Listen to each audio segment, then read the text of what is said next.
दोस्तों, आप सब ने यदि रामायण देखी या पढ़ी होगी तो आपने शूर्पणखा का नाम जरूर सुना होगा। शूर्पणखा रावण की एक बहन थी और शूर्पणखा की वजह से ही रावण का और संपूर्ण जाति का अंत हुआ। ये एक बार की बात है जब भगवान श्री राम, लक्ष्मण और सीता जी वन में तपस्या कर रहे थे और वन में अपना समय बिता रहे थे। तब ऊपर से पहले राक्षसों के पास शक्तियाँ होती थी कि वो वायु मार्ग से उड़ के जा सकते थे। तो शूर्पणखा भी इसी प्रकार ऊपर से जा रही थी और वो भगवान श्री राम को देखती है और उन पर मोहित हो जाती है और फिर वो भगवान राम के सामने विवाह का प्रस्ताव रखती है। पर भगवान श्री राम उसको साफ मना कर देते हैं क्योंकि वो पहले से ही शादीशुदा थे। फिर वो लक्ष्मण जी के पास जाती हैं और लक्ष्मण जी भी उसको मना कर देते हैं। फिर वो बोलती है, यदि आप मेरे से विवाह नहीं करेंगे तो मैं सीता का वध कर दूंगी। और वो सीता जी की तरफ जैसे ही हाथ बढ़ाती है वैसे ही लक्ष्मण जी उसकी नाक काट देते हैं और वो यह बात रावण तक लेकर के जाते हैं। और रावण इसीलिए और अपनी बहन की इसी अपमान का बदला लेने के लिए सीता जी का अपहरण करता है और सीता जी को रावण के चंगुल से छुड़ाने के लिए ही भगवान श्री राम रावण का और संपूर्ण राक्षस जाति का वध कर देते हैं। रावण के वध के बाद और संपूर्ण राक्षस जाति के वध के बाद शूर्पणखा का क्या हुआ कहीं कुछ नहीं लिखा गया है। रामायण के किसी भी ग्रंथ में शूर्पणखा का कोई वर्णन नहीं किया गया है। और ऐसी कहावत है या ये कह सकते हैं कि ऐसी मान्यता है कि जितने भी इस्लामिक लोग हैं, जितने भी मुसलमान हैं आज के डेट में, वो सभी शूर्पणखा के ही वंशज हैं। आपको ये बात थोड़ी हैरान कर रही होगी, थोड़ी चौंकाने वाली बात है, पर मैं आपको इस वीडियो में कुछ ऐसी बातें बताऊंगा जिससे आपको भी इस मान्यता पर भरोसा हो जाएगा। तो चलिए कहानी को शुरू करते हैं। तो जब राक्षस जाति का और रावण का वध हो जाता है तो रावण के छोटे भाई विभीषण, जो भगवान श्री राम को ही शुरू से पूजते थे और वो शुरू से ही धर्म के मार्ग पर थे, तो उन्होंने रावण का साथ ना दे करके उन्होंने भगवान श्री राम को अपना लिया था। और रावण के मरने के बाद भगवान श्री राम पूरा राज सब कुछ दे करके अब विभीषण को चले जाते हैं और विभीषण वहाँ राजपाट करने लगता है। और फिर शूर्पणखा राक्षसों के गुरु शुक्राचार्य के पास जाती हैं और उनसे बोलती हैं कि हमें राक्षसों के कुल को ऐसा समाप्त नहीं होने देना चाहिए, हमें राक्षसों को आगे बढ़ाना चाहिए। तब शुक्राचार्य महादेव की घोर तपस्या करते हैं और उनको प्रसन्न करते हैं।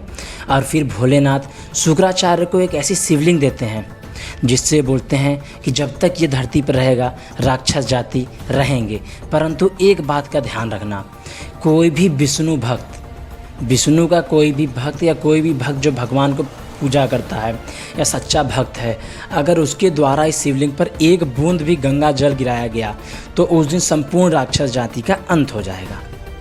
और ऐसा सुनने के बाद शुक्राचार्य उस शिवलिंग को जहाँ पे लोग रहते हैं, जहाँ पूजा पाठ होता है, उन लोगों से बहुत दूर लेकर के एक रेगिस्तान में चले जाते हैं, या ऐसा कह सकते हैं आप कि भारत से उसको लेकर के सऊदी अरब में चले जाते हैं, जो आज सऊदी है।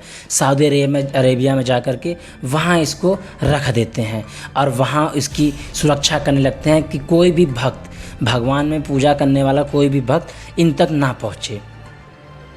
और उसकी सुरक्षा करने के लिए ही शूर्पणखा फिर विवाह करती है और अपने वंश को आगे बढ़ाती है और बहुत सारे बच्चों को जन्म देती है। और ऐसा कहा जाता है कि उसी के वंश और उसी के जो बच्चे हैं आज मुसलमान या इस्लाम है। इस बात की पुष्टि इससे भी होती है कि जब लक्ष्मण जी ने शूर्पणखा का नाक काटा था तब से ही शूर्पणखा अपने फेस को ढक के रखती थी, सिर्फ आंखें दिखाती थी और सिर्फ पूरा चेहरा उसका ढका रहता था। और जो हम लोग को आज के डेट में मुसलमानों में देखने को मिलता है कि मुसलमान की सभी स्त्रियां, जिसको बोला जाता है कि वो सब शूर्पणखा के ही वंशज हैं, वो सभी लोग मुँह ढक के रखते हैं, बुर्का पहन के रखते हैं, सिर्फ उनकी आँखें दिखती हैं और कुछ नहीं। और इस कहानी की दूसरी पुष्टि इस बात से भी होती है कि किसी भी हिंदू धर्म मानने वाले व्यक्ति को मक्का मदीना में जाना पूरी तरीके से वंचित है।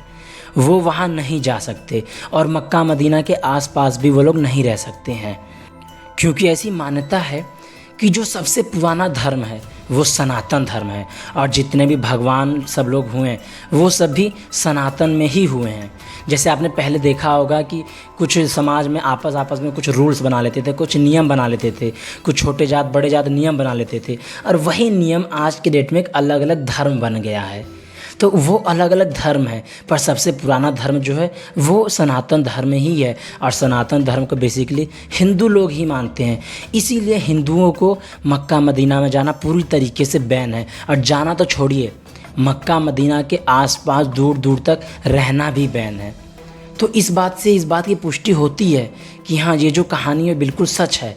मक्का मदीना में कोई कुछ नहीं, सिर्फ भगवान शिव की ही शिवलिंग है। और इस कहानी से साफ साफ इस बात की पुष्टि होती है कि सभी इस्लामिक धर्म, सभी मुसलमान सुपनका के ही वंशज हैं। सुपनका मुंह ढक के रखती थी, इसलिए मुस्लिम समाज की भी सारी औरतें बुर्का पहन के रखती हैं।